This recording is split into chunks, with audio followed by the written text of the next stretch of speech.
I'm going to give you 20 years of sales knowledge in 10 minutes.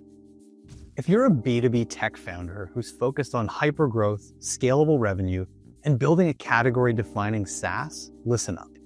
After 2 decades in the trenches, closing over $100 million in software deals, and bootstrapping 3 startups to 8-figure exits, I've distilled every brutal, hard-won lesson you need to fast-track your success before your runway runs out. I've broken this into 3 sections.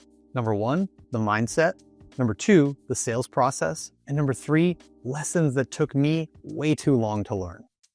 Let's start with part 1, the mindset shift. First, when it comes to the mindset shift, you need to realize that nobody cares about your product. They only care about their problems. So as a founder who's focused on sales, you need to think about selling outcomes as opposed to selling features.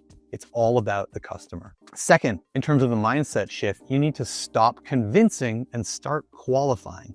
The best salespeople out there are disqualifying 80% of leads and doing it fast. Time is your scarcest resource as a salesperson, especially when you're a founder managing all other aspects of the business. The next piece of the mindset shift is realizing that rejection equals data. Every single no you get is a free lesson. And if you're not hearing it enough, you're not having enough conversations. Once you start hearing no more often, you realize what's landing with your target prospects and, even more importantly, what's not. Then you can adjust on the fly and make the changes you need to make for that to stick. The next key area of the mindset shift for founders focused on sales is that you are not your quota. So you need to detach your self-worth from deal flow. Stay consistent, do the work, hit your numbers in terms of activity targets, even when things aren't closing. If you continue to do that, be effective, do the activities, it will turn around. The next mindset shift that you need to make as a founder focused on sales is that selling is actually serving. If you believe in what you sell, you're doing someone a disservice by not helping them buy your solution. When you have that mindset in everything you do from a sales perspective, it helps you get out there on a day-to-day basis and continue to push forward even when things aren't looking your way. Okay, let's talk about part 2, the sales process. The first piece under the sales process is that you need to realize that clarity wins.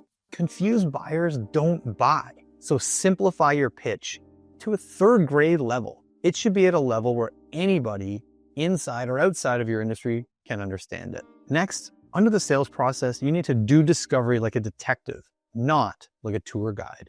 Ask the questions that make your prospect really think. Diagnose before you prescribe anything, just like a doctor. Next, demos don't close deals. Conversations do. This is a big thing I see with founders, is they like to show off their amazing product, and it's a one-way conversation. Demos should be conversations, not an opportunity to show off your fancy UI. Get feedback, ask for validation, keep the prospect engaged. Next, pricing is only an issue in the absence of value. If your prospect is focused on cost, you haven't framed the ROI well enough and the value that they're receiving from the investment. So if that's the case and your prospect is focusing too much on the number you put on the table in front of them, go back to the drawing board, hash out the value, and work on the business case. The next piece of the sales process is that you need to realize that you have to have a next step in every single conversation. When the prospect tells you, I need to think about it, it's a polite no. Drive momentum or that deal is going to die. Ask the hard questions, learn to handle objections, and get to the heart of the real issue in terms of what they need to think about. Is there more information they need? Are they looking at competing solutions? Get to the heart of the real problem. Next, proposals are not sales tools, they're closing tools. Never provide a proposal to a prospect unless you've already won in their mind.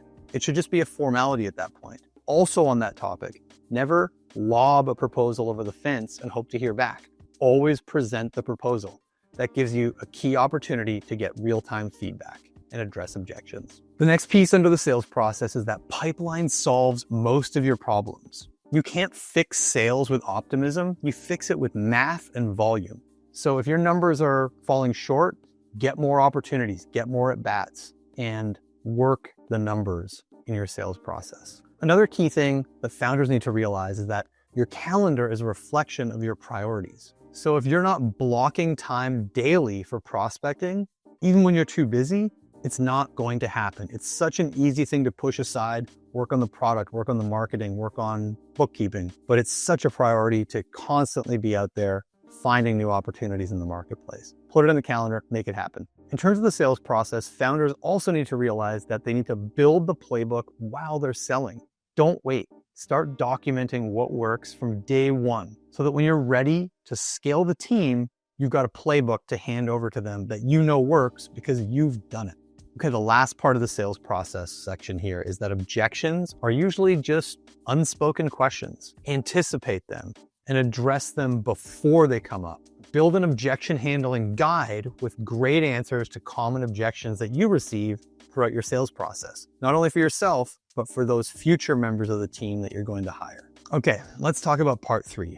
These are the lessons that took me way too long to learn that I want to share with you so you don't have to make the same mistakes that I made. First, talent won't solve a broken system. So don't think you can go hire an amazing sales killer and they're going to be able to figure it out if you haven't put a system in place and actually figured out what your messaging is and what your playbook is to actually bring a deal from start to finish. That is a recipe for disaster. Build the system first, then hire, and then onboard and train. Along those same lines, founders need to realize that you're not ready to scale sales until you can actually predict it. So you need to figure out the math behind the sales process that shows you what level of activities you need to do to hit the target that you're trying to achieve. Hiring a rep too early on is simply a tax on your impatience if you haven't figured out the numbers in the process. So the next lesson I learned the hard way too many times is that you shouldn't chase maybes. When a prospect, let me circle back, is not a pipeline deal.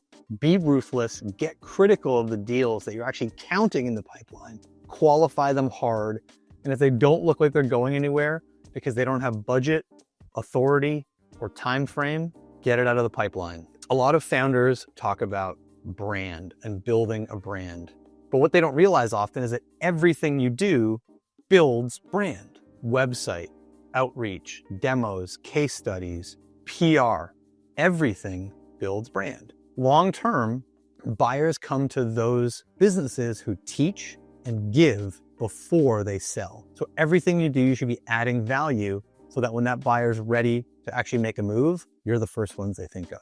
This next lesson is critical for those companies selling to larger enterprise clients. And that is that great salespeople don't sell, they guide.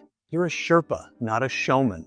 Help your buyer buy with confidence by showing them how they're going to get this project from interest all the way to the finish line. Give them the tools they need and the strategies to actually work those internal stakeholders, get them on board, and progress the deal the way you need it to happen to finish it up. If you're ready to put these lessons into action and scale your SaaS faster, book a call with me. The link's down in the description and pinned in a comment.